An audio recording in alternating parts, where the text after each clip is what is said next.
안녕하세요. 인생을 사기당한 것 같은 60대 여자입니다. 제가 말한 인생은 제 인생이 아닌 제 딸의 인생이에요. 저와 남편의 세 아이 중 가장 아픈 손가락이었던 딸은 삶의 마지막까지 아주 원통한 일을 겪었더군요. 그 사실을 뒤늦게 알고 얼마나 가슴을 치며 통곡했는지 모릅니다.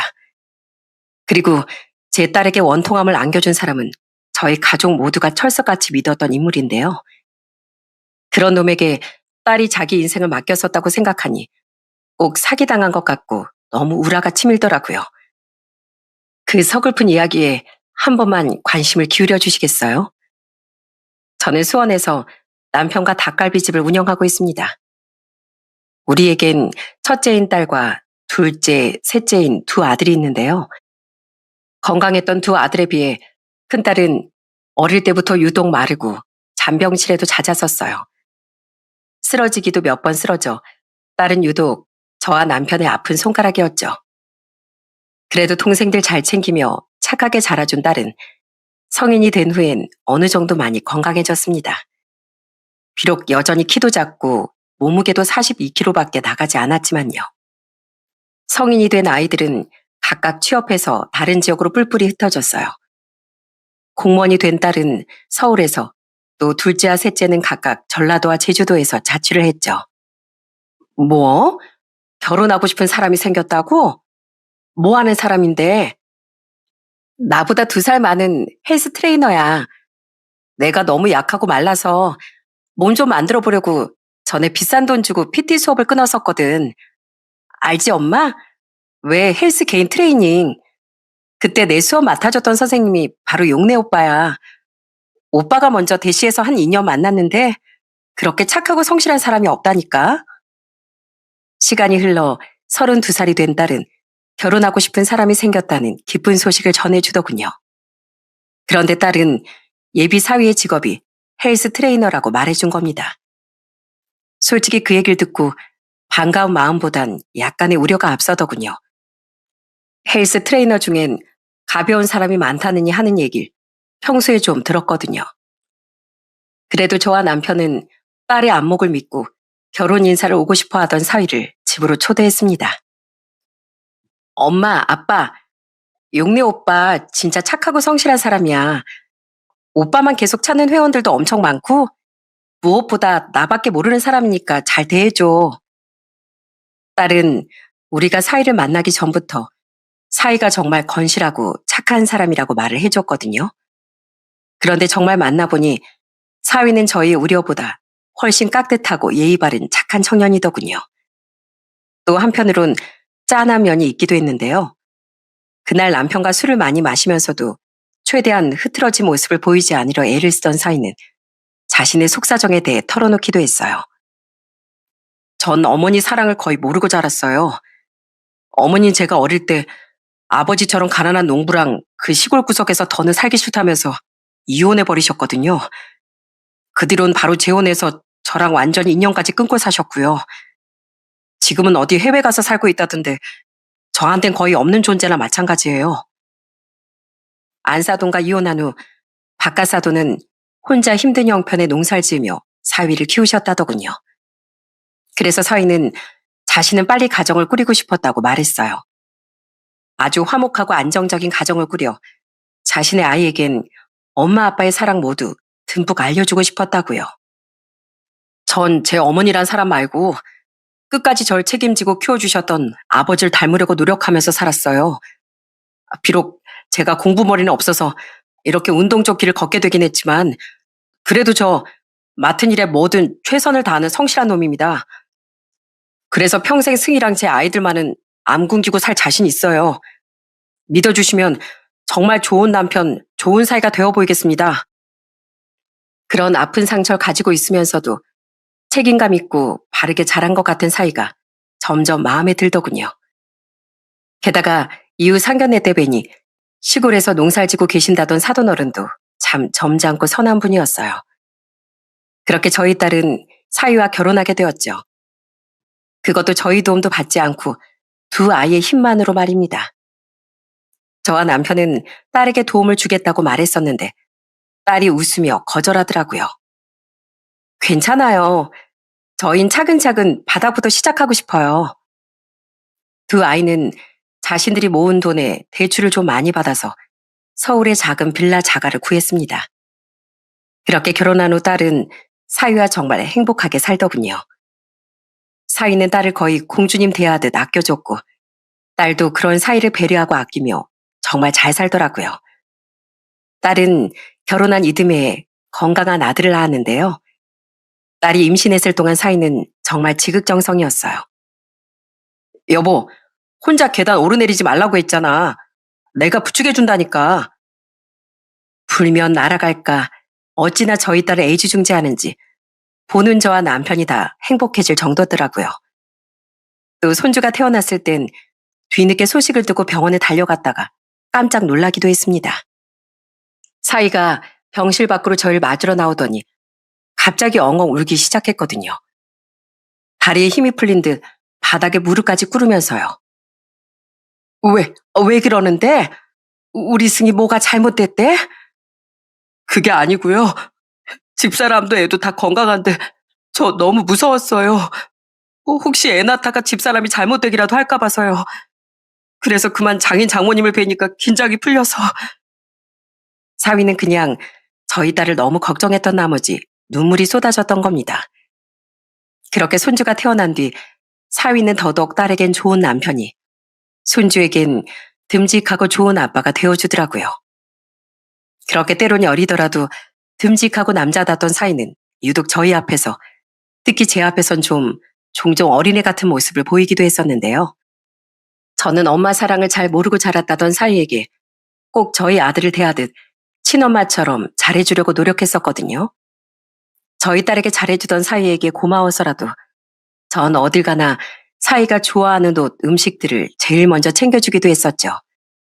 그랬더니 사위도 제게 남다른 정이 쌓인 건지 제게 점점 애교도 부리고 눈물도 보이는 등 어린아이 같은 면모를 보여줬던 거예요. 저희 딸이 손주를 낳았을 때 절 보자마자 눈물을 터뜨렸던 것처럼 말입니다. 장모님, 장인어른, 사위 왔습니다. 와, 맛있는 냄새. 장모님, 저 오늘 장모님 표 미역국 먹을 생각에 점심부터 굶고 왔어요. 그런 사위는 제가 해준 음식도 굉장히 좋아했어요. 특히 사위는 제가 끓여주는 소고기 미역국을 제일 좋아했답니다. 딸이 결혼하고 얼마 안 되어 제 남편의 생일이 찾아왔었는데 그때 제가 남편을 위해 끓인 미역국을 한 입 먹어보더니 사위는 왈칵 눈물을 터뜨리더군요. 너무 놀라서 왜 그러냐고 물었더니 사위는 애써 눈물을 닦으며 이렇게 말하더군요. 저희 아버진 좋은 분이었지만 무뚝뚝한 면도 있으셔서 생일에 미역국 끓이고 이런 걸 잘 못해주셨어요.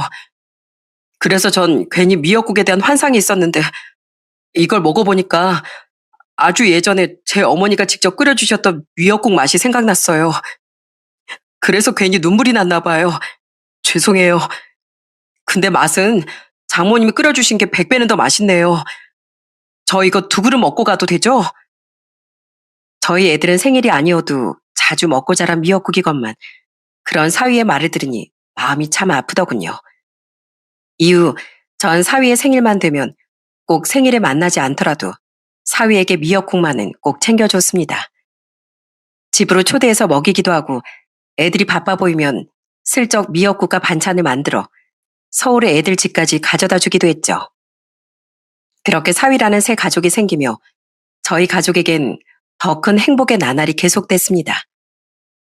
하지만 손주가 고작 3살 때 저희 딸이 난소암 3기 판정을 받으며 저희 가족에겐 불행이 들이우기 시작했어요. 말도 안 돼. 암이라니? 네가 술을 마시니 담배를 피우니? 너처럼 건강하게 살던 애가 왜? 술, 담배 안 한다고 암 안 걸린다는 법이 어딨나? 난 괜찮아, 엄마. 그래도 3기면 아직 가능성이 있는 거래. 나 우리 우진이를 위해서라도 꼭 살 거야. 정말 하늘이 무너지는 것 같더군요.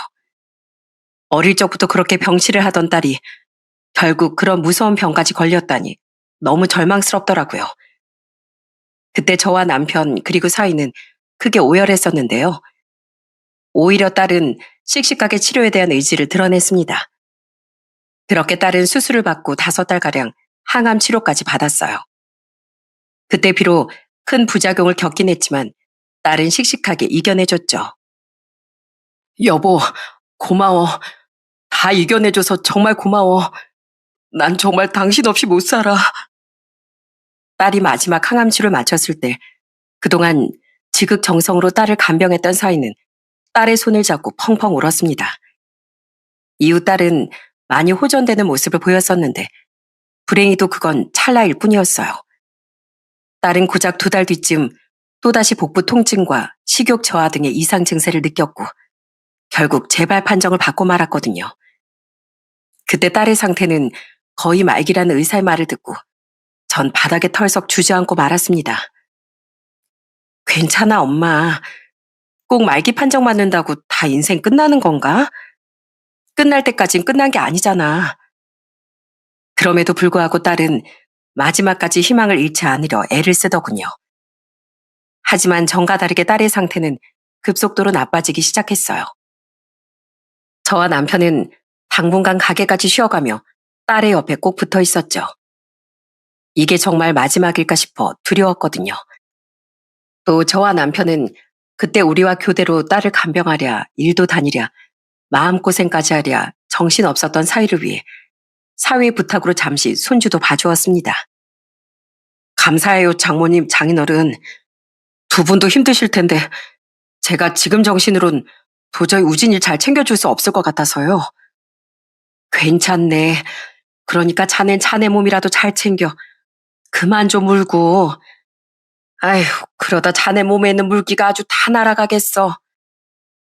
매일 눈물바람이었던 사이가 너무 안쓰럽더군요.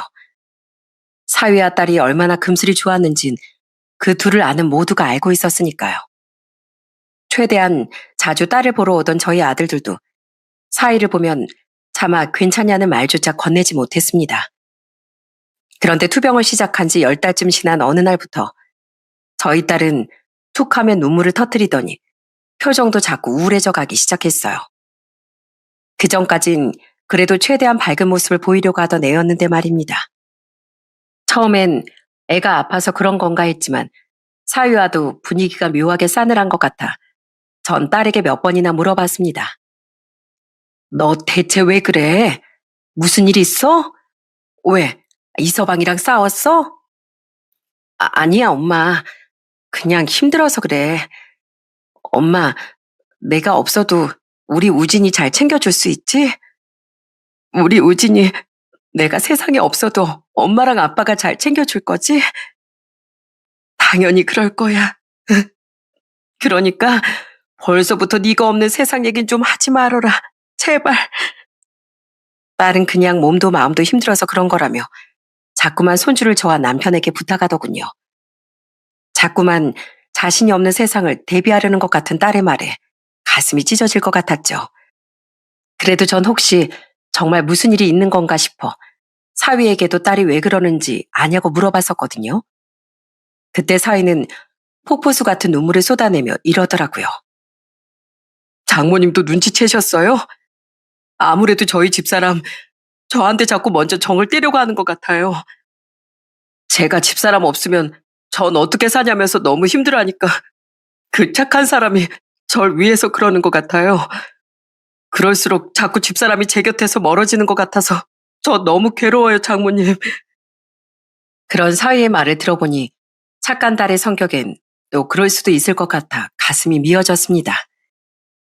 그리고 결국 딸은 얼마 지나지 않아 투병한 지 1년 만에 하늘로 가고 말았어요.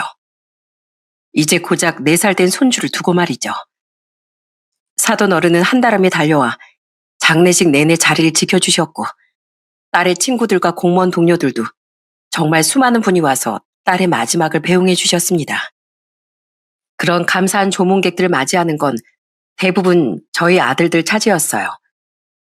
저와 남편도 딸을 잃은 슬픔에 정신을 차리지 못했고 특히 사위는 거의 정신 나간 사람처럼 울기만 했었거든요. 장모님, 저 이젠 어떻게 살아요? 살 수 있어. 자식 잃은 나랑 자네 장인도 남은 우리 자식들 생각해서 어떻게든 살아갈 거네. 더군다나 자네한텐 우진이가 있지 않나? 네, 맞아요. 우진이 생각해서라도 제가 힘을 내야죠. 근데 딱 장례식 때만큼이라도, 지금만큼이라도 저 우진이 생각 안 하고 마음껏 슬퍼하고 싶어요. 자식 잃은 부모 마음도 절망스러웠지만 그렇게 사이좋던 아내를 잃은 남편 마음도 오죽할까 싶더군요. 그렇게 슬픔 속에 딸을 떠나보내고 우린 사위와 손주도 서울의 사위집까지 직접 데려다 주었습니다. 그리고 딸의 장례가 끝난 지 이틀 뒤 저와 남편은 사위와 손주가 걱정되어 사위집에 다시 찾아갔었어요. 그때 사위는 살은 좀 빠진 것 같았지만 그래도 손주는 잘 돌보고 있는 것 같더라고요. 또 사위는 오히려 저와 남편을 걱정하며 이렇게 말했었죠. 자네 괜찮나? 우린 자네랑 우진이가 영 걱정돼서. 제가 장례식 땐 너무 듬직하지 못한 모습을 보였죠. 죄송해요. 사실 저보다 처남들이랑 두 분이 훨씬 힘들었을 텐데 제가 너무 제 슬픔을 다스리지 못했었어요. 저요. 사실 당연히 아직도 괴롭고 슬퍼요.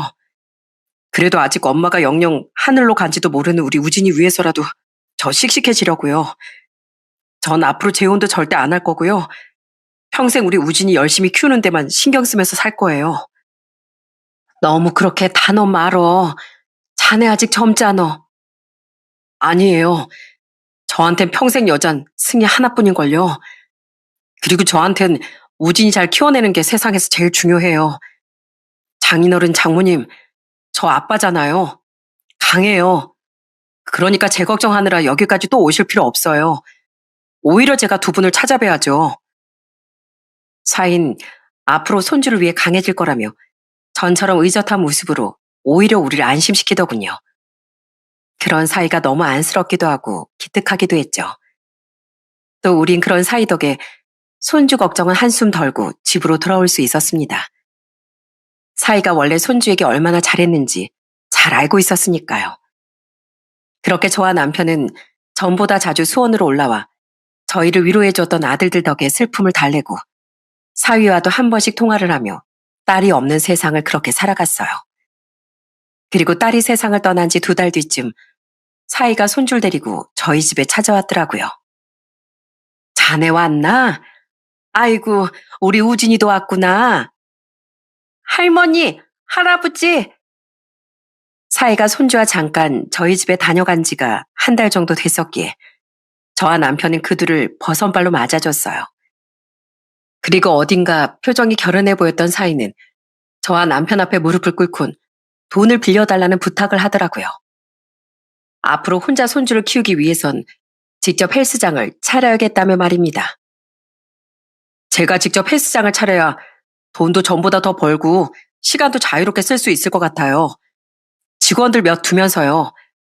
이제 집사람 옷까지 우진이 키우고 챙겨주려면 제가 시간이 많고 자유로워야 할 것 같아서요.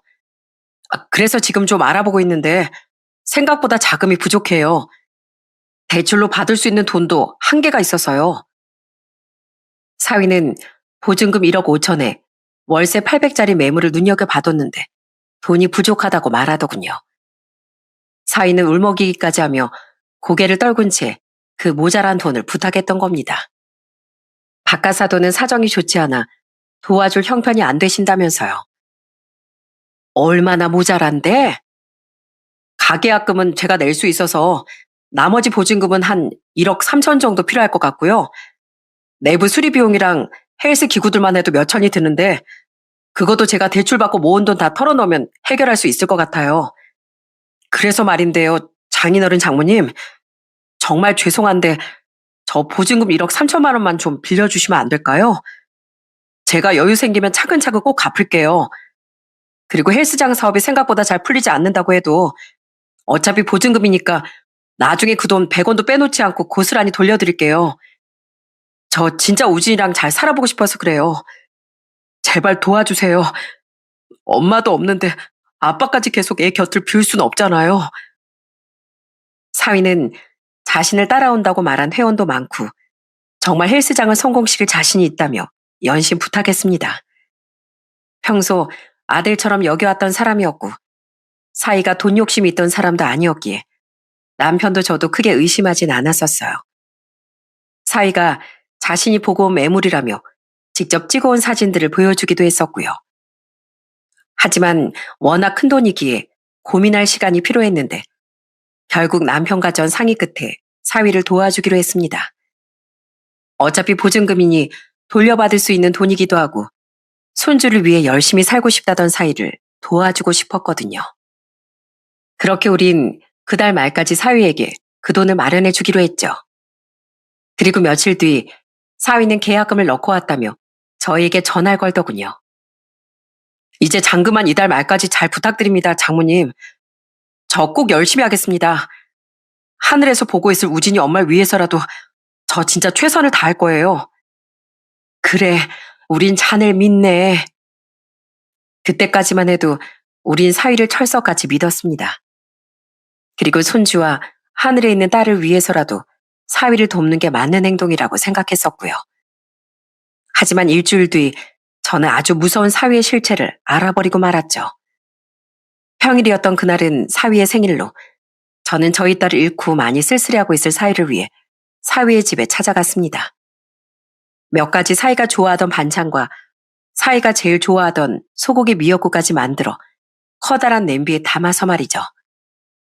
저도 남편과 번갈아가며 직접 차를 운전해서 다녔었거든요. 저는 홀로 고군분투하며 살아가고 있던 사위에게 그렇게라도 엄마의 따뜻함을 전해주고 싶었던 거예요.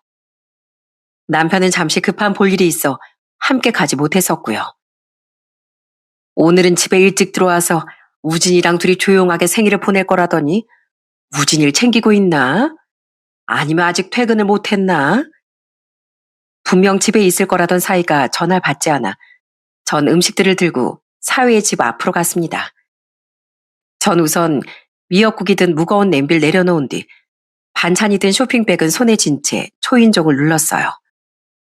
누구세요? 그때 인터폰에서 흘러나온 목소리를 듣고 깜짝 놀랐습니다.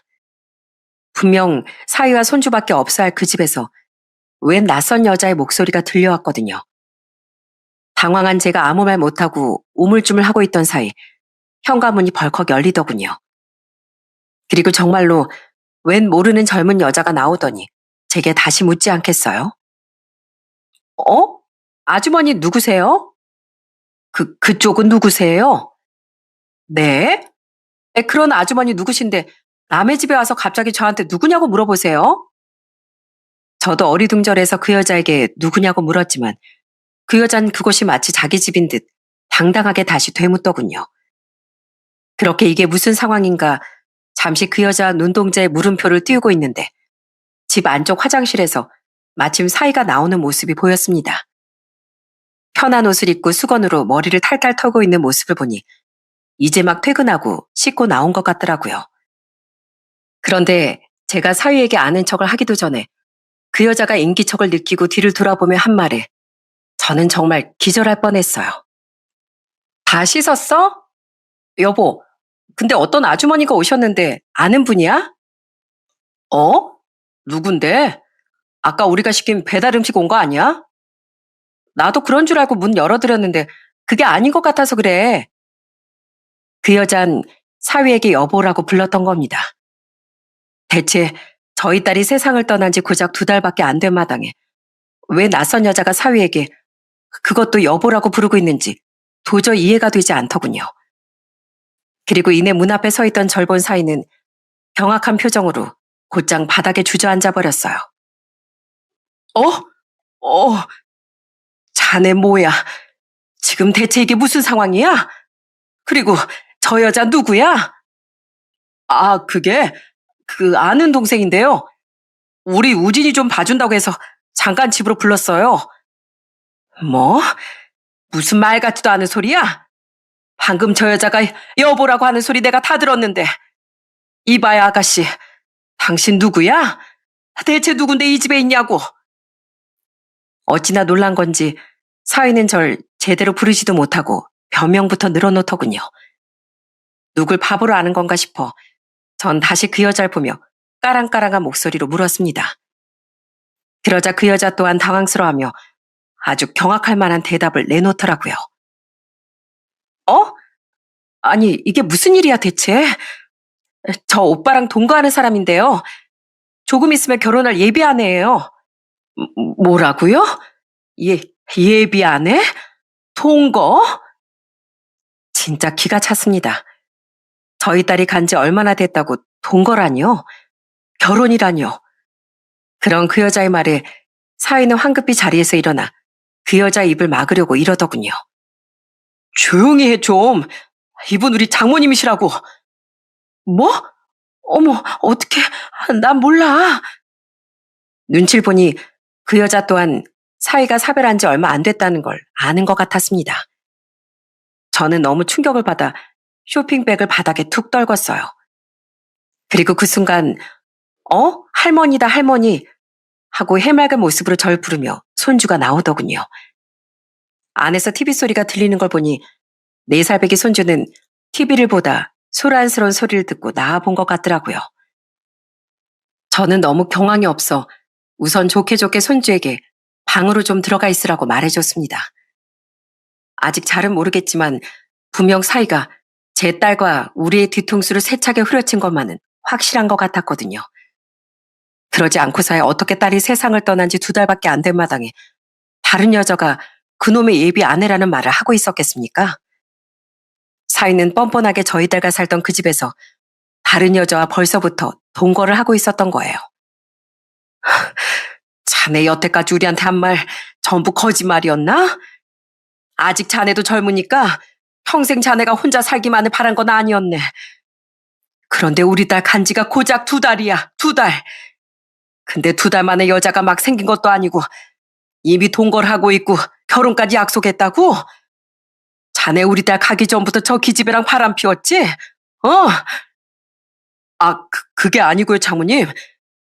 아니긴 뭐가 아니야. 말 더듬는 거 보니까 확실한데.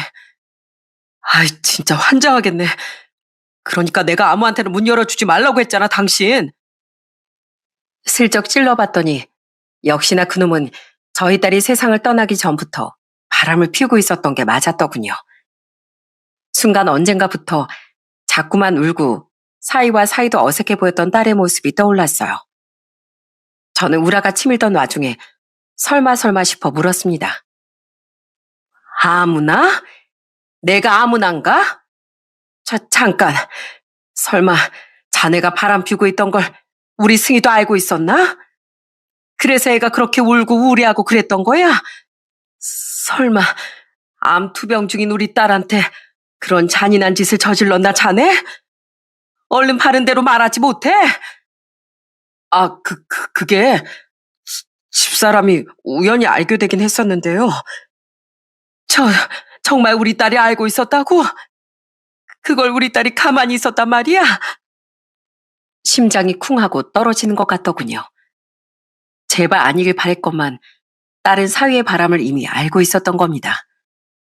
그리고 이어진 제 질문에 사위는 우물쭈물하며 답을 하지 못했었는데요.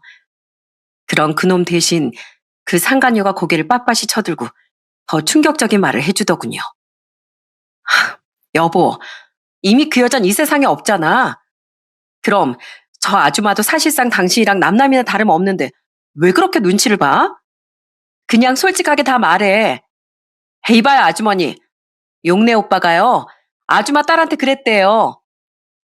아줌마 딸한테 마음이 식었어도 우진이만은 여전히 사랑하니까 끝까지 우진이만은 오빠가 책임지고 키울 거라고요.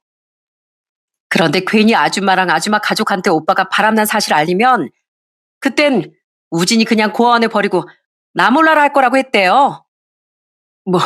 뭐라고? 아휴, 못 알아들으세요? 아줌마 딸은 분했어도 자기 아들을 생각해서 꾹 참았던 거라고요. 그러니까 아줌마도 잘 생각하세요.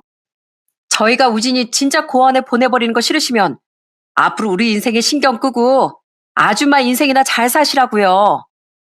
어차피 사별한 마당에 용래 오빠가 어떻게 살든 사실 아줌마 알 바는 아니잖아요. 야, 윤채은, 너 그만 못해? 진짜 왜 그렇게 입이 방정이야? 이번에 헬스장 차릴 비용 도와주기로 한 사람이 바로 장인 장모님이라고. 근데 그걸 그렇게 다 떠들면 어떡해? 헬스장을? 그래. 그럼 내가 그 보증금 비싼 헬스장을 어떻게 똑 차릴 생각을 했겠어? 사위가 저와 남편에게 돈을 빌린 것을 몰랐던 상간녀는 제가 알지 못했던 충격적인 모든 진실을 전부 떠벌렸던 겁니다. 그리곤 사위가 화를 내며 말리자 그제 얼굴이 파랗게 질려 입을 다물더라고요. 저는 왈칵 쏟아진 눈물을 참을 수가 없었어요. 그 착했던 딸이, 어떻게든 씩씩한 모습을 보이려던 딸이, 그렇게 믿었던 사위로 인해 절망과 배신감 속에서 눈을 감아야 했다고 생각하니 정말 억장이 무너졌죠. 사위는 안절부절 못하며 절 바라봤고 저는 사위를 향해 울부짖었습니다. 자네가 감히, 우리가 자네를 얼마나 위하고 믿었는데, 그런데 감히 우리 딸 여생을 불지옥으로 만들었다고? 그랬으면서 감히 우리 손주랑 승희를 핑계로 들면서 우리한테 돈까지 빌리려고 해? 이 소채로 팔팔 끓여서 숨통을 끊어놓을 놈아. 장모님, 전 그놈에게 바닥에 내려두었던 냄비 안의 미역국을 전부 끼얹어 버렸어요. 수원에서 서울까지 가는 동안 식어서 화상을 입을 정도로 뜨겁진 않았겠지만 그래도 양이 많았으니 꽤나 뜨겁긴 뜨거웠을 겁니다. 사위는 머리와 몸이 온통 미역 건더기로 엉망이 된 채 으악하며 날뛰더군요. 하지만 전 거기에서 끝내지 않고 이번에 쇼핑백 안에서 반찬통을 전부 꺼내들었어요. 저는 멍청하게 서 있던 상간녀의 얼굴에 그 안에 들어있던 겉절이며 무말랭이를 전부 던져버렸죠. 그리고 사위처럼 정신을 못 차리던 상간녀의 얼굴에 남은 양념이며 반찬들을 손으로 마구 짓이겨줬습니다. 눈 매워. 아줌마 진짜 그만 안 둬요? 내가 마음 같아선 네 창자를 다 뽑아내고 싶은 심정이야. 알아? 감히 그렇게 착했던 우리 딸 눈에 피눈물을 내? 이서방 자넨 뭐? 평생 자네 부친을 닮으려고 노력했다고? 아니, 자넨 자네 버리고 간 자네 모친보다도 못한 벌어지고 쓰레기야. 세상에 남이 몹쓸병에 걸렸다고 해도 마음 아파지는 게 사람인데 자기 아내가 칼날까지 받아놓고 있는 상황에서 감히 바람을 피웠다고? 그걸 가지고 또 겁박까지 하고? 너 같은 놈 때문에 우리한테 아무 말도 못하고 승희 걔가 얼마나 원통했을 거야. 장모님, 잠시만요. 우선 진정 좀 하시고요. 진정? 이 천하의 찢어발길 놈 같으니라고. 내가 아주 너 평생 처절하게 망하라고 이산저산 다 찾아다니면서 빌 거야. 알았어? 세상이 그 어떤 짐승, 아니 구더기를 들여다 놓는다고 해도 너보단 나을 거야. 내가 너 얼마나 철저하게 망하나 평생을 지켜볼 거야. 그리고 전 겨우 정신을 차린 사위에게도 남은 반찬통을 죄다 집어던지며 악담을 퍼부었어요. 그놈은 돈 때문인지 자꾸 절 진정시키려고 했는데 급하게 제게 다가오다 바닥에 떨어진 미역 건더기들을 밟고 뒤로 나자빠지더군요. 저는 크게 울려 퍼진 그놈의 엉덩방아 소리를 들으며 흐르는 눈물을 주체하지 못하고 그곳을 나와버렸습니다. 너무 분하고 또 분해서 전 운전대에 앉아 시동도 걸지 못하고 한참을 흐느꼈어요. 제 딸이 너무 가여워서요. 그리고 전 도저히 분해서 그냥 집으로 갈 수가 없어 사위가 일하던 헬스장으로 찾아갔어요. 그곳은 손주를 낳았던 해 사위가 이직한 곳이었는데 딱 한 번 볼 일이 있어 헬스장 앞까지만 가본 적이 있었기에 위치와 이름을 기억하고 있었죠. 내가 아주 단단히 망신 줄 거야, 그 망할 자식. 이곳 사연들을 들어보면 이런 일이 있을 때 직장부터 찾아가 악인의 실체를 까발리고 망신을 준다기에 저도 무작정 그곳부터 찾아갔던 겁니다. 그런데 사위는 이미 헬스장을 그만둔 후였더라고요. 벌써 그만뒀다고요? 언제예요? 이용래 그놈에 대해 아는 거 있으면 다 말 좀 해주세요. 부탁드려요. 저는 그놈에 대해 뭐라도 알아내려 헬스장 관계자에게 사위에 대한 뒷조사라도 시도했습니다. 곤란해하던 관계자는 그놈의 장모라는 말을 듣고 머뭇대다 이야기를 털어놓더군요. 사위는 일할 때도 문제가 많던 사람이었다고 해요. 몰래 여자 회원들하고 밖에서 데이트도 하고 꼬셔대는 일도 잦아 헬스장 대표가 엄청 싫어했었다고 하더군요. 그리고 놀랍게도 상간녀 또한 그 헬스장에서 사이와 함께 일했던 트레이너였다고 합니다. 상간녀도 딱 그놈처럼 남자 회원들을 꼬셔서 PT 수업을 계속 등록하게 하고 선물까지 받고 다녀서 직원들의 눈총을 엄청 샀다고 해요. 똑같은 연놈들끼리 눈이 맞았던 거죠. 심지어 사이는 유부남이었는데도 그러고 다녔으니 그 둘 다 대표 눈밖에 난 진 한참 됐었는데 어느 날 대표가 우연히 그 둘이 바람까지 7개월째 피우고 있었다는 걸 알게 됐다고 하더군요. 그때 완전히 난리 났었어요. 안 그래도 계속 벼르고 있었는데 이제 내 헬스장에서 그런 더러운 짓거리까지 벌이다 헬스장 문 닫게 할 생각 있냐고 대표님이 얼마나 소리 지르셨는지 몰라요. 그때가 이용래 그놈 아내, 아주머니 따님이라고 하셨죠? 예, 예. 아주머니 따님이 세상 떠난 지 얼마 안 됐을 때 그런 일이 발각돼서 다들 손가락질하고 욕하고 난리도 아니었어요. 그때 대표님이 난 사람 아닌 것들은 고용할 생각 없다면서 그들을 다 잘라버리셨어요. 근처 헬스장에도 소문 싹 다 퍼뜨려서 다시 취업도 못하게 할 거라면서요. 그 둘 다 웃긴 게 처음엔 잘못했다고 싹싹 빌더니 나중에 막 욕짓거리를 하면서 나가더라고요. 이딴 헬스장보다 더 좋은 헬스장 차려서 아주 잘 먹고 잘 살 거라고요. 억장이 무너졌습니다. 그러니까 그 두 연놈은 저희 딸이 그 고통스러운 암으로 투병 중일 때부터 지금까지 무려 7달 넘게 그 더러운 관계를 맺고 있었던 거예요. 그리고 사이는 저와 남편에게 돈을 빌려 무려 그 여자와 함께 헬스장을 차리려고 했던 겁니다. 헬스장에서 잘리고 근처 다른 헬스장에도 취업이 어렵게 되자 아예 저와 남편을 등쳐 먹으려고 했던 거죠. 감히 저희 딸을 배신한 주제예요. 저는 너무 큰 분노로 부들부들 떨기까지 하며 집으로 돌아와 남편에게 이 모든 사실을 말해주었어요. 뭐야? 그 자식이? 우리 승희 어떡해? 가여워서 어떡해? 남편도 저처럼 분노로 몸을 떨다가도 원통함을 안고 눈을 감았을 딸을 생각하며 대성통곡했습니다. 그리고 제가 집으로 돌아온 지 몇 시간 안 돼 사이 그놈이 겁도 없이 집으로 찾아왔더군요. 그 와중에 미역국을 뒤집어 썼던 몸은 씻은 건지 멀끔한 채로요.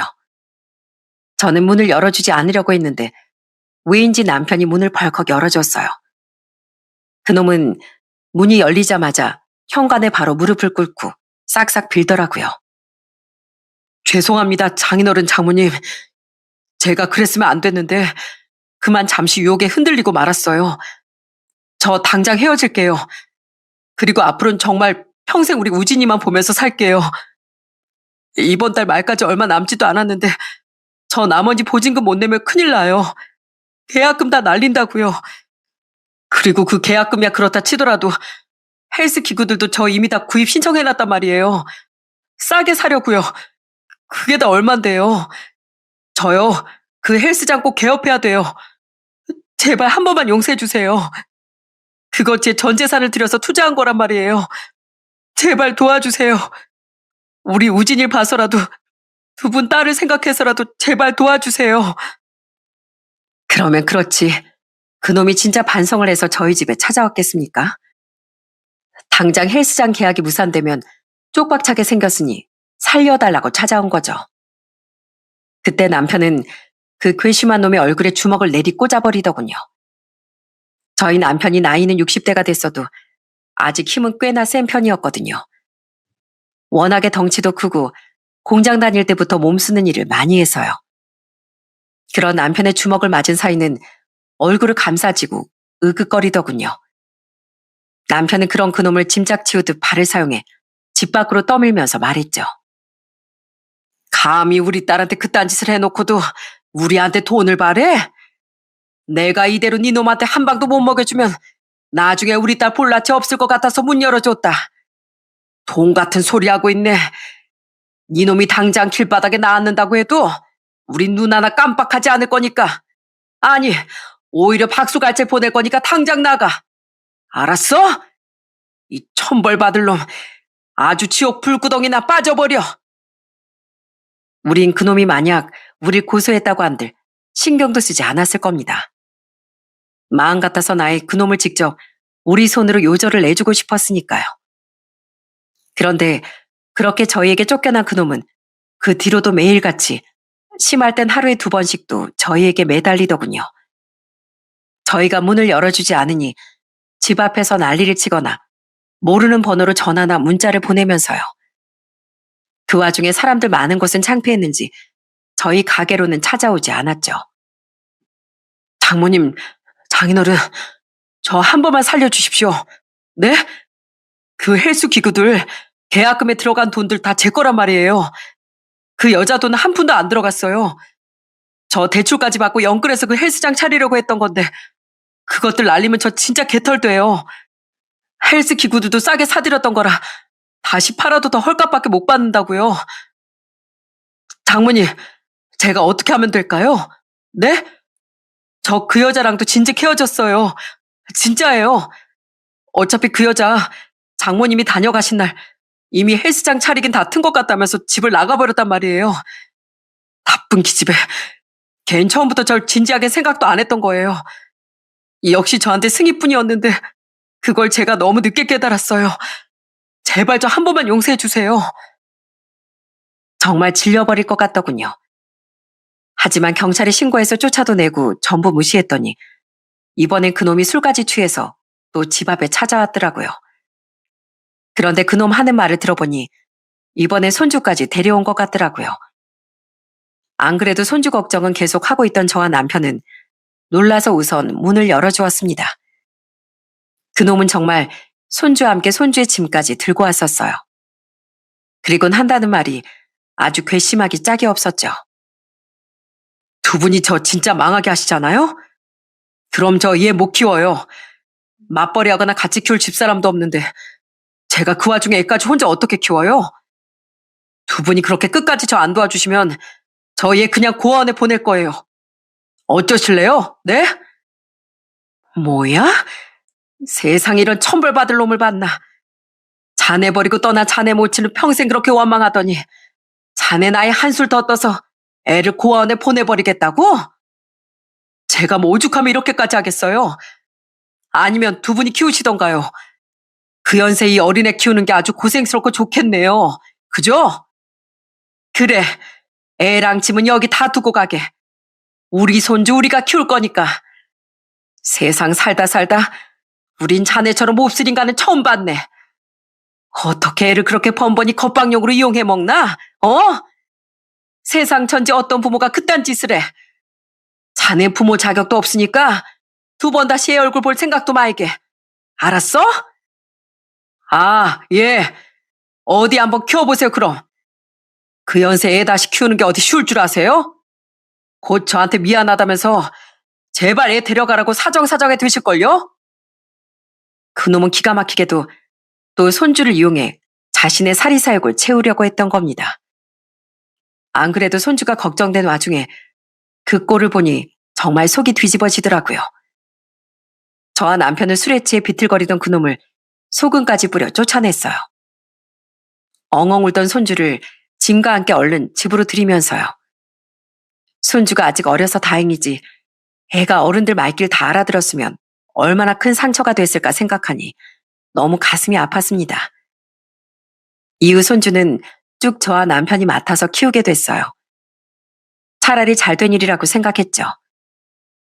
그리고 사위는 결국 계약 기간이 지나 계약금은 모두 날리고 계약도 무산됐다고 하더군요. 대출을 이미 받은 상황에 추가로 받는다고 해도 1억이 넘는 그 거금을 채우긴 무리였던 겁니다.